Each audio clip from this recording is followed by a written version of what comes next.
Sabe, tem uma frase bem conhecida do Nietzsche, né? Que ele achava o cristianismo uma coisa antiga e ficava, assim, meio chocado que as pessoas ainda acreditassem. Mas o mais doido, segundo um artigo que eu li da Beatriz Jacopini, é que essa mesma sensação de estranheza parece que está crescendo dentro da própria teologia cristã hoje. Exatamente. O artigo dela que saiu nos Cadernos de Teologia Pública tem um título bem direto. Diante de um cristianismo moribundo, a proposta de um cristianismo adulto, um olhar sobre o pós-teísmo. E é bem isso que a gente vai conversar hoje, né? Entender o que aios é esse pós-teísmo. Porque, olha, pelo que a Jacopini descreve, é um movimento que nasce ali, dentro do cristianismo mesmo, mas que propõe uma virada bem radical. Certo, então vamos mergulhar nisso. A ideia aqui é desvendar o pós-teísmo com base nessa análise da Jacopini. De onde veio, quem são as figuras principais, os argumentos, sabe? E principalmente o que isso pode significar para o futuro da fé, da espiritualidade. Porque, né, o artigo toca num ponto que muita gente sente, acho. Aquela coisa da fé que a gente herdou versus a razão, a ciência, o mundo de hoje. Uma, dissonância cognitiva. Perfeito, é essa tensão mesmo. E para a gente organizar a conversa, pensei assim. Primeiro, a gente define o que é o pós-teísmo e por que ele critica tanto o teísmo tradicional. Depois, a gente dá uma olhada em algumas figuras que meio que prepararam o caminho, tipo o Spong, o Lenners. Aí vemos como isso chegou na América Latina, a conexão com a teologia da libertação e até com uma visão de história bem ampla. E no final, a gente explora as tentativas de reconstruir algo, né? As alternativas que eles propõem. Combinado. Então, vamos começar pelo básico. O que exatamente é o pós-teísmo, segundo a leitura da Jacopini? E o que é esse teísmo que eles querem tanto demolir? Olha, de forma bem direta, o pós-teísmo, como está lá no artigo, é esse movimento interno ao cristianismo que basicamente diz, olha, precisamos repensar tudo, começando pela ideia central de teísmo. E o teísmo, para eles, é acreditar num Theos, sabe? Um Deus que é pensado como um ser supremo, onipotente, que existe fora do mundo, separado de nós e que de vez em quando interfere na história. Quase uma superconsciência externa, assim. Entendi. Aquele Deus lá em cima, né? Que meio que controla as coisas daqui de baixo. E os pós-teístas? O que eles acham disso? Então, eles argumentam que essa ideia de Theos é, na verdade, uma construção humana. O artigo até cita o José Maria Vigil, que fala que é um modelo, não uma descrição da realidade. E o ponto-chave da crítica pós-teísta é que esse modelo, hoje em dia, se tornou intelectualmente insustentável, talvez inútil para uma espiritualidade mais madura e, para alguns, até prejudicial. Prejudicial. Nossa, isso é bem forte, vindo de dentro da tradição, né? E quais são as consequências de pensar assim? São bem radicais. Pensa bem, se esse Deus externo que interfere é só um modelo humano, então a ideia de revelações divinas diretas perde a base, né? E com isso, a pretensão de verdade absoluta da Bíblia, dos dogmas, também é questionada. Os dogmas passam a ser vistos mais como sistemas que mantêm as pessoas numa espécie de dependência, de heteronomia, como eles chamam. Heteronomia, precisar de regras, de crenças que vêm de fora para guiar a vida. Exatamente, e eles argumentam que isso não bate mais com a visão de uma humanidade que se vê como autônoma, que valoriza a razão, a liberdade individual, algo que vem lá desde o iluminismo, né? Manter esses dogmas seria até moralmente questionável para essa visão. Isso me faz pensar naquela ideia de que a religião talvez seja algo, de outra época. Sim, total. O artigo conecta isso com a noção de um paradigma pós-religioso. A ideia de que a religião organizada, com instituições, dogmas e tudo mais, foi uma invenção útil lá atrás, talvez na era neolítica, mas que hoje pode estar, digamos, obsoleta. Citam até um autor, o Gamberini, que vê as religiões como relíquias. Nesse sentido, o pós-teísmo é também ateísta. Mas aqui é crucial entender, né? Eles rejeitam esse modelo específico de Deus, o teos teísta. Não quer dizer necessariamente jogar fora toda e qualquer noção de espiritualidade ou do divino. Essa distinção é importante. Então, A crítica é mais a religião como um sistema fechado, mas não necessariamente a busca por espiritualidade. Precisamente. A Jacopini mostra isso bem. Para os pós-teístas, a espiritualidade é vista como algo tipo natural do ser humano. Eles até sugerem que essa crise das religiões pode ser, olha que paradoxo, uma chance para a espiritualidade florescer de outras formas, mais livres. Muito interessante. E de onde veio essa corrente? O artigo menciona alguns precursores, né? Sim. A Jacopini aponta raízes lá atrás, na teologia liberal, pensadores como Bultmann, Bonhoeffer, Tillich.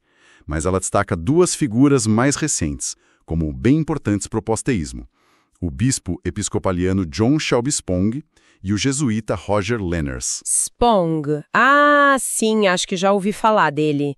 Era aquele que falava que se sentia um crente no exílio, não era? Que sentia essa dissonância cognitiva muito forte. E esse mesmo.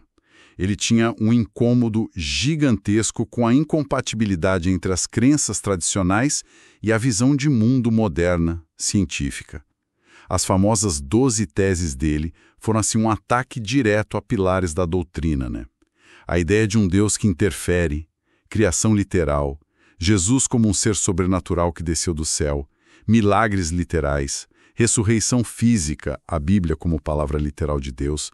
Para ele, nada disso fazia mais sentido na nossa cosmologia atual. Ok, a crítica é bem clara.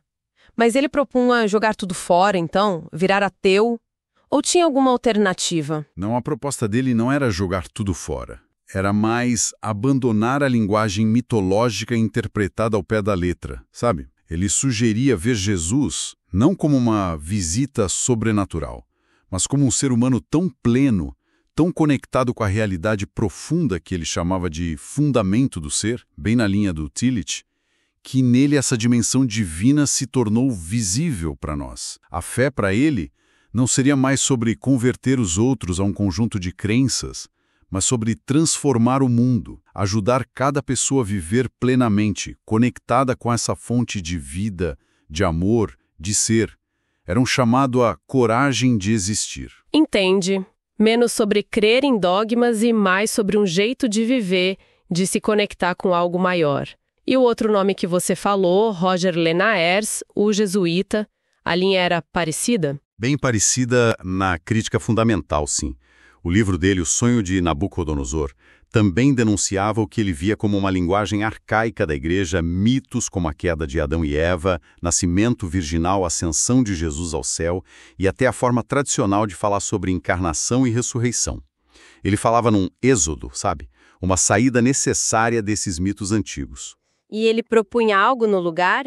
Uma outra forma de entender Deus? No começo ele tentou propor uma visão teonômica, a ideia de que Deus não estaria lá fora, mas seria a profundidade íntima do universo e de nós mesmos.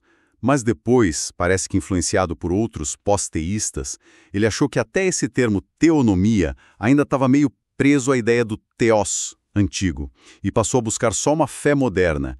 Ele chegou a dizer que o cristianismo original, lá antes de Paulo, talvez nem fosse uma religião no sentido que a gente entende hoje. Interessante como essas ideias parecem ter encontrado eco em lugares diferentes. O artigo fala da América Latina, né, e uma conexão com a teologia da libertação. Como foi isso? Sim, a Jacopini aponta que autores como José Arrege, José Maria Vigil, Santiago Villamayor, eles viram na teologia da libertação, na TL, um ambiente favorável. A TL já tinha essa pegada de focar na libertação humana, na crítica às estruturas de opressão, inclusive as religiosas, já tinha uma abertura para o diálogo, uma valorização da experiência do povo, né? Faz sentido aquela crítica a um Deus muito masculino, patriarcal, às vezes usado para justificar o poder, ou aquela fé meio de troca, toma lá da cá. Isso já estava ali na TL, de certa forma. Exato. E eles foram além. Releram até o mandamento bíblico contra fazer imagens de Deus, não só como proibição de ídolos de pedra, mas como um alerta contra tentar encaixotar o mistério, e também como um chamado à justiça. Mas o que é realmente surpreendente, e que a Jacopini destaca, é como alguns deles, especialmente o Vigil, usam a perspectiva da Big History. Big History? Tipo, a história do universo inteiro. Mas o que isso tem a ver com teologia é meio inesperado, né? Parece, né? Mas é central no argumento deles. A ideia é olhar para a história toda da humanidade, sei lá, uns 200 mil anos. E aí o teísmo, acreditar num Deus pessoal, seja um ou vários, aparece como algo bem recente. Teria surgido ali no Neolítico, uns 10 mil anos atrás. Ou seja, é uma fração mínima da nossa história. Teria substituído formas muito mais antigas de espiritualidade, ligadas à natureza, talvez a uma grande deusa-mãe, algo assim. Caramba, isso vira a narrativa tradicional de cabeça para baixo. A ideia de que o monoteísmo foi o ápice da revelação divina, nessa visão ele seria só uma invenção, assim, relativamente recente. Exatamente. O Vigil chama o teísmo de protoparadigma, como se fosse uma projeção das nossas hierarquias sociais, o rei, o pai, o chefe lá para o céu, entende? E eles argumentam que essa invenção trouxe consequências meio complicadas. Essa separação radical entre céu e terra, espírito e matéria, a ideia de que a natureza não é sagrada, uma certa alienação humana do mundo. E isso se liga com uma mudança na forma de entender o próprio conhecimento, então? Sim, eles falam muito no fim do realismo ingênuo, aquela consciência de que a nossa linguagem sobre o divino é sempre metáfora, símbolo, a gente nunca descreve a realidade última como ela é, só aponta para ela. O Vila Maior fala do silêncio de Deus para o adulto moderno. A ideia de um Deus que fica calado diante do sofrimento, dogmas que não fazem sentido. Isso se torna inaceitável. Há um abandono da ideia de um plano sobrenatural separado. O mistério final é, na prática, incognoscível para nossa mente racional. Ok, se a ideia de Deus muda tanto assim, se os dogmas são questionados, o que sobra da fé, da religião? É o fim de tudo? É o fim da fé como, digamos, submissão cega a doutrinas ou autoridades. É a afirmação da liberdade de pensar, de questionar, de avaliar a tradição com criticidade. Como diz o Arregi, que está citado lá, nenhuma religiosidade é possível a partir do sacrifício da inteligência ou da liberdade. Isso exige, na visão deles, uma teologia e uma espiritualidade radicalmente novas, que não girem mais em torno desse Deus. O vídeo fala numa metamorfose grave. Aí entra essa ideia do paradigma pós-religional. A transcendência não está lá fora, está aqui, imanente, a partir de baixo. As religiões como sistemas podem até morrer, mas a espiritualidade pode renascer focada no crescimento humano. Mas aí vem a pergunta que não quer calar. Isso tudo não é só um jeito mais, sei lá, sofisticado de dizer ateísmo? Como eles respondem essa crítica? É uma crítica comum, claro, e eles se defendem dizendo que não é isso. O objetivo, segundo o Arregi, é ir além dessa briga de teísmo versus ateísmo, sabe? Entre transcendência lá fora e imanência aqui dentro.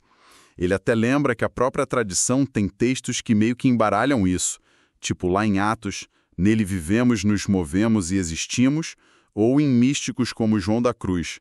A ideia é passar do Deus, o conceito limitado que a gente criou para Deus, o mistério infinito, que a gente não consegue nomear direito. O Arregi usa até o termo transteísmo. Ele lembra que várias tradições, tipo o hinduísmo advaita, o sufismo e mesmo místicos cristãos como o mestre Eckhart, com aquela oração famosa, Deus meu, livra-me do meu Deus, já buscavam ir além de uma visão puramente teísta. Então, como eles propõem pensar ou sentir essa realidade última, se não é mais o teós tradicional? Olha, o Vigil usa aquela distinção do Eckhart. Existe o Deus que a gente pensa e fala sobre, e existe a divindade, que está além de qualquer conceito. O convite é superar as imagens mentais e encontrar o mistério na profundidade do cosmos e de nós mesmos. É entender a transcendência para dentro, quase como se Deus fosse a alma do mundo, sabe? Ele se aproxima do que o Richard Kearney chama de anateísmo, reencontrar o sagrado depois da morte do Deus teísta. Já o Vila Maior chega a dizer que talvez seja possível ser ateu e ser cristão. Como assim, né? O foco muda da crença em doutrinas para o caminho, para a prática, para a busca em direção ao mistério. É reconhecer o divino nas experiências humanas fundamentais, na compaixão, no perdão, na luta por justiça, naquela luz interior que nos move. Ele cita outros teólogos que já apontavam para isso, como Hane, Kumbi. Entendi. Então é encontrar o divino mais na experiência humana concreta, na ética, na conexão, do que numa crença abstrata sobre um ser externo. Exatamente. E o Arregi tenta nomear isso como transpessoal. Não é impessoal, mas vai além da nossa categoria limitada de pessoa. Seria a profundidade última, o espírito ruá, o sopro que anima tudo, a comunhão que nos conecta no fundo. E na prática, assim, no dia a dia, o que muda com essa visão? O Vigil fala numa teologia da libertação epistemológica, tipo uma libertação das amarras do dogmatismo. Isso abre um espaço enorme para diálogo com pessoas seculares, agnósticas, gente que talvez se afastou da religião, mas continua buscando sentido, né?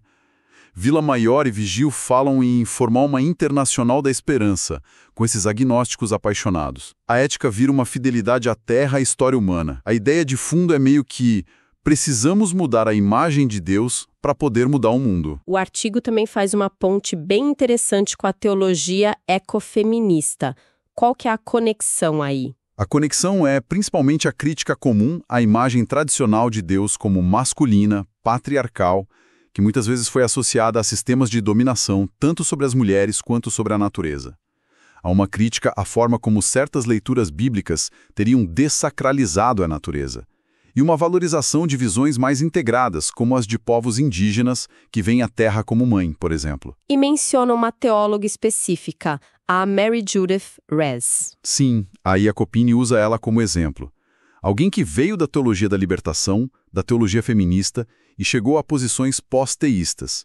A Rez sentiu que mesmo essas teologias críticas ainda ficavam meio presas em certos dualismos, tipo espírito versus matéria. E aí, inspirada pela nova física e tal, sentiu a necessidade de ir além, talvez até de abandonar a palavra Deus. Sugere no lugar, então. Ela propõe resgatar o nome Sofia, sabedoria que tem raízes bíblicas, mas foi meio esquecido para nomear o mistério. Seria uma sabedoria que sustenta tudo, uma fonte imanente. Ela também critica as religiões como estruturas muitas vezes baseadas no ego e sugere buscar inspiração em práticas espirituais ancestrais, até xamânicas, por uma reconexão mais profunda com a natureza, com a totalidade. Além dessas vertentes mais críticas e de reconstrução, o artigo fala de perspectivas que focam bastante na ideia de não dualidade. Tem o Henrique Martínez Lozano. Isso. O Lozano vê o pós-teísmo como um passo natural na evolução da consciência humana, sabe? Que abre caminho para uma espiritualidade fora das caixinhas religiosas. Para ele, a chave é uma mudança no nosso jeito de conhecer. Sair do conhecimento só mental, que separa sujeito e objeto, que é dualista, para um conhecimento não dual, que acontece por identidade, por experiência direta. E a gente acessa isso por um anseio profundo que existe em nós. E Deus nessa visão não dual? Como fica? Onde ele entra? Então, Deus não é um objeto a ser conhecido lá fora. É o próprio fundo de tudo, a realidade una da qual somos parte inseparável. A gente descobre isso quando transcende a mente pensante, o ego que se vê separado. O que nós somos, na essência, seria transpessoal, algo além das categorias de pessoal ou impessoal, e ele faz questão de conectar. Essa experiência mística de unidade, de não dualidade, leva diretamente à compaixão e à ação no mundo. Sabedoria e compaixão andam juntas. Entendi. É uma experiência de unidade que, no fundo, transforma a forma de agir. E, por fim, o artigo traz o Paulo Gamberini, outro jesuíta, que parece abraçar o posteísmo de forma bem explícita, né? Sim, o Gamberini, no livro Deus 2.0, não só abraça o posteísmo como argumenta, e a Jacopini acha isso bem interessante, que a própria tradição cristã, na sua essência mais profunda, já seria não teísta. Ele vai buscar isso em Agostinho, Tomás de Aquino, nos místicos. Espera aí, ele diz que o cristianismo já era pós-teísta na raiz? Como assim? Isso é bem contraintuitivo. É uma leitura provocativa, sem dúvida. Ele critica essa separação que a gente faz entre fé e razão. Para ele, fé não é acreditar em algo irracional. É a própria razão humana, o logos humano, se abrindo e se unindo ao logos divino. A razão última das coisas.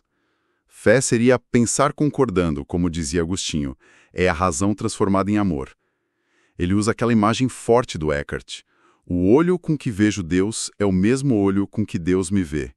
É uma visão bem não dual. E a Trindade, como ela entra nisso? Porque geralmente a gente pensa na Trindade como algo bem teísta, né? Pai, Filho, Espírito Santo. Pois é, mas o Gamberini faz uma leitura surpreendente. Ele interpreta a Trindade como uma metáfora intrinsecamente antiteísta. Para ele, a Trindade não fala de 3 pessoas separadas lá no céu. Ela expressa a natureza totalmente relacional da realidade última. Uma realidade que une divindade e humanidade, Deus e criação, numa lógica de e, et, não de ou, out. É uno e trino, Deus e homem. Ele acha que a história do cristianismo acabou exagerando na ideia de Deus Pai como um monarca, ou teós, teísta, e meio que traiu essa visão relacional original. Ele fala num monismo relativo, ou panenteísmo. A realidade é una, mas dinâmica, relacional, e a criação acontece dentro dessa realidade divina. Uau! Que reviravolta na leitura da própria tradição. Então tá, para a gente resumir essa exploração toda, com base no artigo da Jacopini. O pós-teísmo é essa crítica radical que surge de dentro do cristianismo.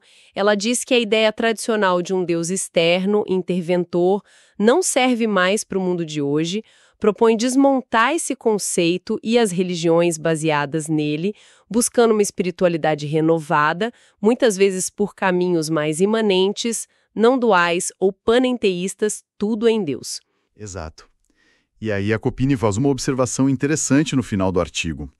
Ela nota que em alguns desses autores, como o Ovídio, o Arrege, o Vila Maior, a força maior parece estar na crítica, na demolição do modelo antigo.